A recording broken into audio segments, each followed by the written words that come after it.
Hi, I'm Michael and thank you for watching Aquarium Tech today.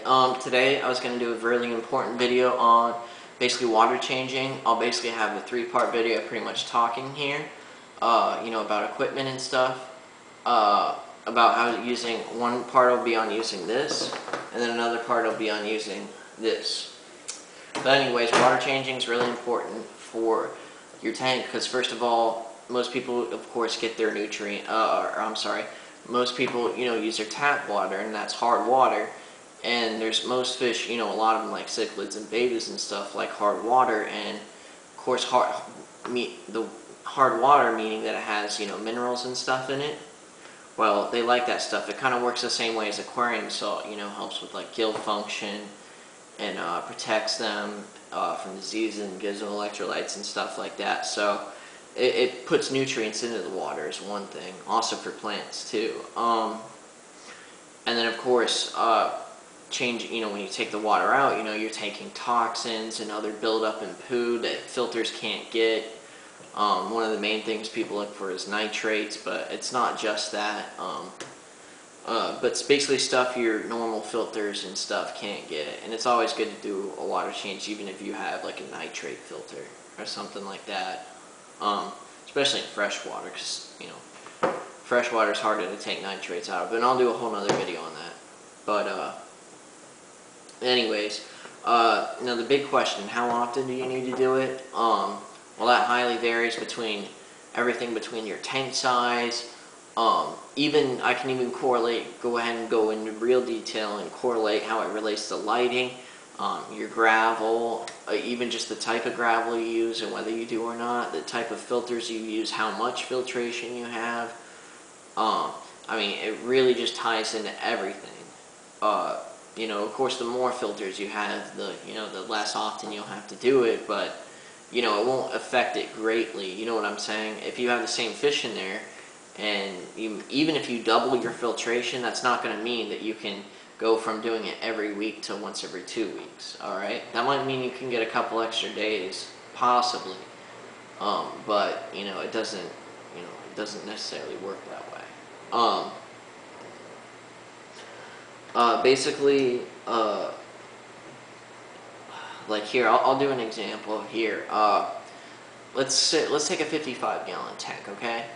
Let's say someone's doing a cichlid tank, and they'll have maybe a cichlid and a plecostomus in there, and just use regular old gravel. Well, those are really dirty fish, okay? So obviously you'll have to change the water quite often on that, probably at least once a week, if not more. And depending on the type of filtration, of course, like I said, maybe even longer, or you might be able to push it depending on the cichlid, but of course, when they get bigger, you'll probably even have to move them out of that tank. 55 is probably not enough for a plecostomus, but of course it depends which kind you get. A common one, obviously, it won't be big enough for, but, alright. And then let's say if we took that same tank and we basically made it a planted tank and had just like a bunch of neons and stuff, and platies and whatnot. Of course, that depends how much you have in there, but like I said, it's also a planted tank. Well, plants, eat nitrates and ammonia and stuff, and take other, I guess you could call them nutrients out of the water that are bad for fish, and use them for their own growth. So, plants can help you extend that, but like I said, not substantially. But they will help definitely. That's just an example of what I'm trying to get across to you here. But on average, I would basically say you would need to do a water change at least every 2 weeks. When you're first setting your tank up, you might be able to get away with it for a little longer, especially if you don't put fish in there immediately.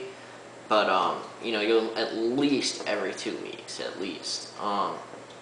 Is probably the most healthiest version. I'm sure there's people that get away with doing it for years at a time. I know I'll probably get all sorts of stories, but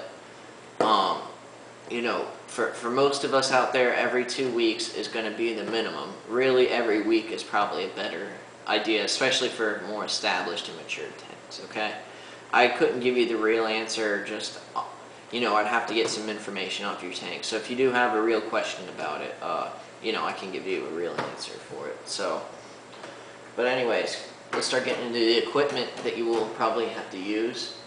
One, here is your basic gravel siphon water changer. It basically uses gravity, works just like it's a regular siphon, and it'll have a big end here so you can go through the gravel, and it just has this end which basically the water flows out of and goes into a bucket. Now with these, this end part right here has to be below the tank, the bottom of the tank, or else it won't work because it's obviously operated by gravity. So, and it's very basic. Of course, I'll show you how to actually use this and start the siphon in a later video, or part 3 of this. And then, if you have bigger tanks or any other special needs, you have this, the Python. And you know what? Before I even forget, I know there's those machines out there that you know, can change the water and do everything on its own without actually changing the water. It puts it through a bunch of special filters and stuff. But I've never used those. I've never even seen one with my own eyes being used. So I'm not even going to talk about them. You know, I don't have an honest opinion for it, so I'm not going to give you one. But anyways, moving on here to the Python. This one's the actual aqueon water changer, which is my favorite version of the Pythons. And the reason you'll hear people call them Pythons, even though they might have a different name for them, is because the first you know, big name model that came out of this type of water changer was called the Python. Now I know there's a few different ones out there, but anyways, I'll show you how this one works, and this is basically generalized for all Pythons. Generally, you'll have a bunch of adapters up here, and you can switch them out for whatever application you need for a hose or a sink or whatever. And then you'll have a valve here to open and close, and that's basically you'll close it if you want to fill up a tank, and you'll open it if you're doing a water change. But basically, this is what attaches to the sink, and you'll basically turn your water on, and it uses the flow, just like a Venturi valve from a power head. It draws in water and air from here as the water's coming down, and so basically this can go against gravity with enough force. So if you have like a tank on a bottom shelf or something, this is how you can change the water on it. And then of course you got your hosing, and then you've got this part, which is a suction end. And basically, to get the siphon started on this, you'll turn on your water over here and have the valve open on this. You'll close the valve on this one, and it'll basically charge it up, I guess you could say, essentially. And then you put this in the water, you'll open the valve, and then it'll just start sucking in water because of that force from there. But anyways, I'll go ahead and just show you, since we're at it, why I like the aqueon one, because I know a lot of people buy the Pythons because they hear the word Python, but I have to say the aqueons, this is probably one of the only things I'll ever tell you to buy from Aqueon unless they clean up their act, besides their tanks and a few other things. But basically this is the just the Aqueon water changer. I'll start from the bottom up of why I like it. First off, I like how it uses a sure just lever open and close valve. Never had a problem with it. I've used the Pythons and the Lee's ones, and they leak like a sieve sometimes. They don't connect to the sink right. They use like a lift and turn and lock kind of system, and it just leaks out of there all the time. Even some of the newer ones I've used, because yeah, I use them at work, but they leak. I've never liked them at all. And there's a few other reasons which I'll get into. And another thing about these Aqueons, you can change the hose length, because you'll actually pay substantially more for these for the longer the length of the hose is. If you can see here, boom, anything that fits on there will work. And then it's just got a barb to lock it, or a little thing that locks it on the barb here. So, okay.